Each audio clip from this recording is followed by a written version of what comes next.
Hello friends, Prisha home kitchen की तरफ से आपको हैप्पी न्यू ईयर। आज मैं जो आपके लिए रेसिपी लेके आई हूँ बहुत ही ज़्यादा स्पेशल है। रेड वेलवेट केक बनाते टाइम लोगों के बड़े सवाल होते हैं, क्या हम कैफ़े स्टाइल, बेकरी स्टाइल, वो बेकरी में सुंदर सा दिखने वाला रेड वेलवेट केक घर पर बना सकते हैं? और अगर हम बना सकते हैं तो क्या हम इसको सस्ते में बना सकते हैं? हमारे रेड वेलवेट केक में रेड कलर नहीं आता है, वो पिंक हो जाता है, ऐसा क्यों? तो इन सारे सवालों के जवाब आपको इस वीडियो में मिलेंगे और साथ में ही इसके अंदर जाने वाली क्रीम चीज़ फ्रॉस्टिंग हम कैसे सस्ते में बना सकते हैं, वो भी घर पे पड़े सामान से ही। वो सारा प्रोसेस मैं आपको इस वीडियो में बताने वाली हूँ और ये बहुत ही आसान सा तरीका है जो मैं आपको बता रही हूँ। तो अगर आपने प्रिशा होम किचन को अभी तक सब्सक्राइब नहीं किया है तो ज़रूर कर ले। इस रेड वेलवेट केक को बनाने के लिए सबसे पहले हम इसका केक स्पॉन्ज बनाएंगे। तो उसको बनाने के लिए मैंने एक बाउल लिया है और उसमें डाला है आधा कप गुनगुना दूध। तो दूध बिल्कुल गुनगुना लेना है और इसमें डालेंगे 1 चम्मच विनेगर। अगर आपके पास विनेगर नहीं है, सिरका नहीं है, तो आप यहाँ पे नींबू का रस भी डाल सकते हैं और इसको साइड में रख देंगे और साथ में एक अलग से बाउल ले लेंगे। उसके अंदर छन्नी रखेंगे और उसमें डालेंगे 1 कप मैदा। तो ये 250 ml वाला कप है, 150 ग्राम के करीब ये मैदा है।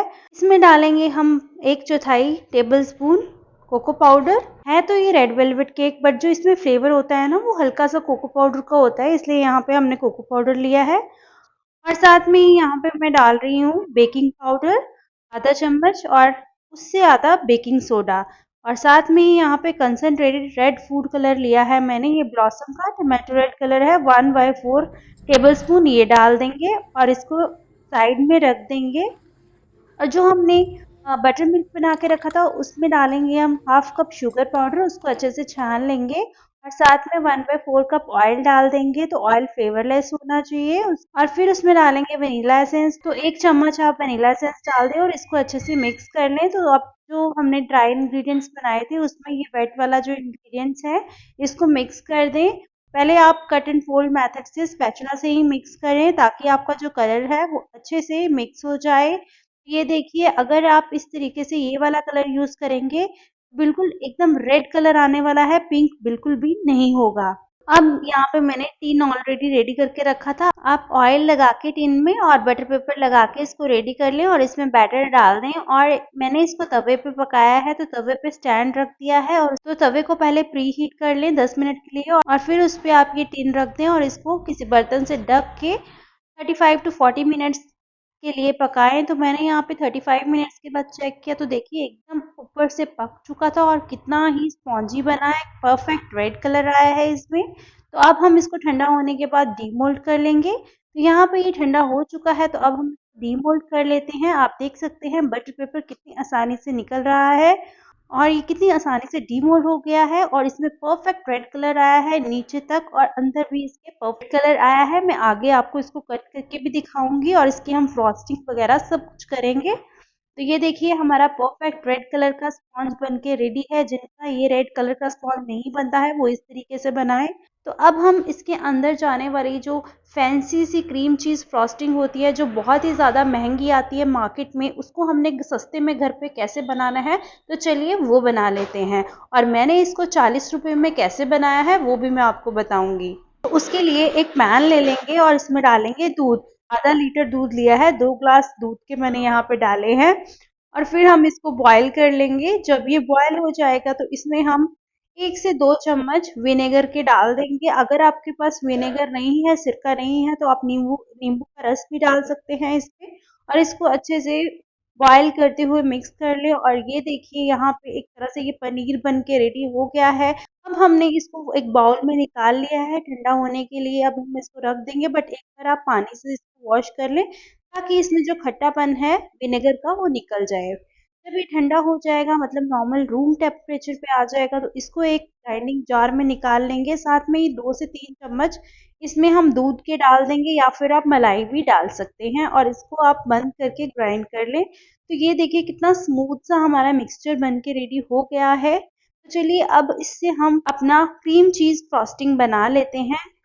उसके लिए मैंने यहाँ पे 1 कप व्हिप क्रीम को व्हिप कर लिया था। तो इस तरीके से आपको स्टिफ फिक्स तक इसको व्हिप कर लेना है। और फिर हमने इसमें ये जो हमने चीज़ को ग्राइंड किया है ये हमने इसमें डाल देना है। ये 100 ग्राम के करीब चीज़ है जो मैं इसमें ऐड कर रही हूँ। तो 1 कप क्रीम में मैंने 100 ग्राम ये चीज़ डाला है। इसको अच्छे से हम मिक्स कर लेंगे और फिर इसको ब्लेंड करेंगे। कम से कम 1 मिनट तक आपको इसको ब्लेंड करना है। तो यहाँ पे मैंने इसको 1 मिनट के लिए ब्लेंड किया था। हाई स्पीड पे करें ब्लेंड इसको। और यहाँ पे हमारी बहुत ही स्मूथ सी और टेस्टी सी क्रीम चीज़ फ्रॉस्टिंग बन के रेडी है।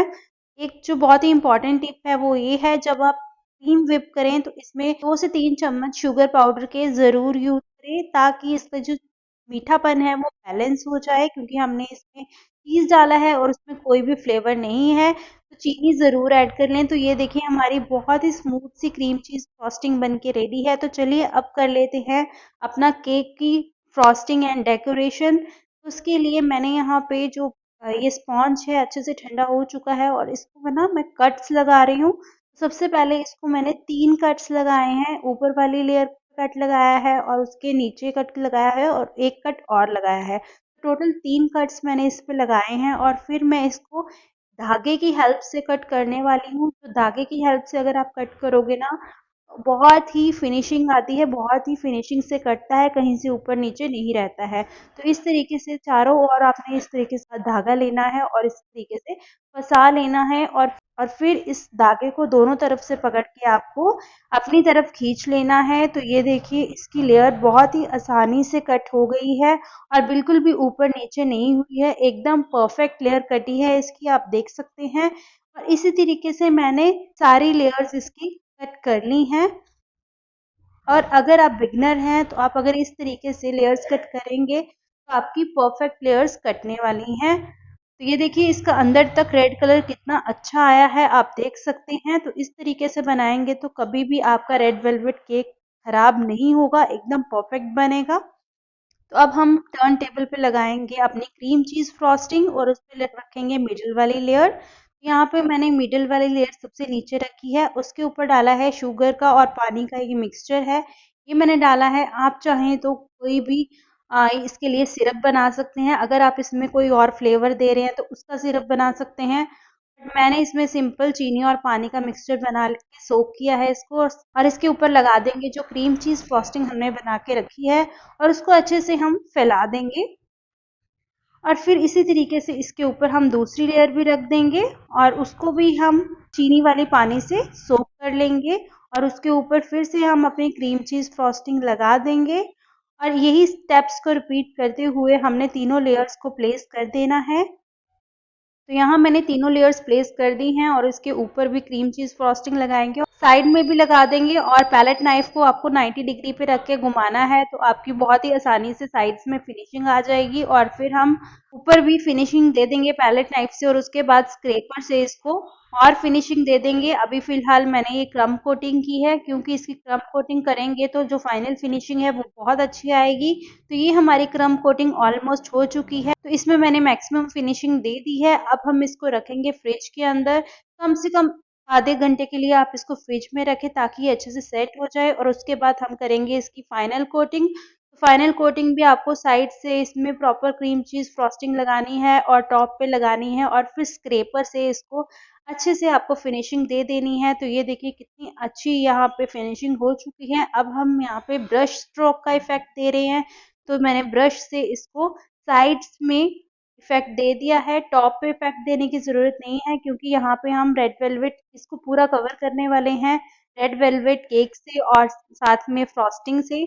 ये देखिए जो टॉप वाली लेयर हमने कट की थी स्पॉन्ज की, उसको मैंने ग्राइंड कर लिया है और इस तरीके से मैंने यहाँ पे स्पून से बोर्ड पे गिरा के और स्क्रेपर से चिपका रही हूँ। और इसी तरीके से आप इसको साइड्स में चिपका लें ताकि ये आसानी से चिपक जाए और हमारा केक भी खराब ना हो।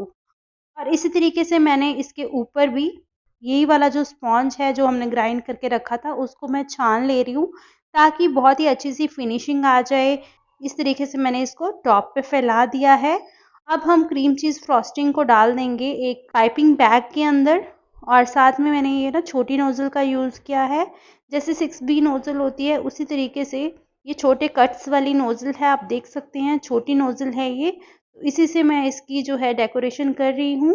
तो इस तरीके से मैंने इसकी साइड्स कवर कर ली हैं और साथ में ही इसके साथ एक और बॉर्डर मैं बना रही हूँ इसी का, सेम डिज़ाइन का। और इसके बाद हम इसके सेंटर में थोड़े से स्प्रिंकल्स डाल देंगे। तो मैंने यहाँ पे जो सिल्वर कलर के स्प्रिंकल्स मेरे पास पड़े थे, वो उससे मैंने ये डेकोरेट कर दिया है और बहुत ही सुंदर सा, बहुत ही प्यारा सा 700 रुपये में बिकने वाला ये आधा किलो का ये हमारा केक मात्र 100 रुपये में बन के रेडी हो गया है।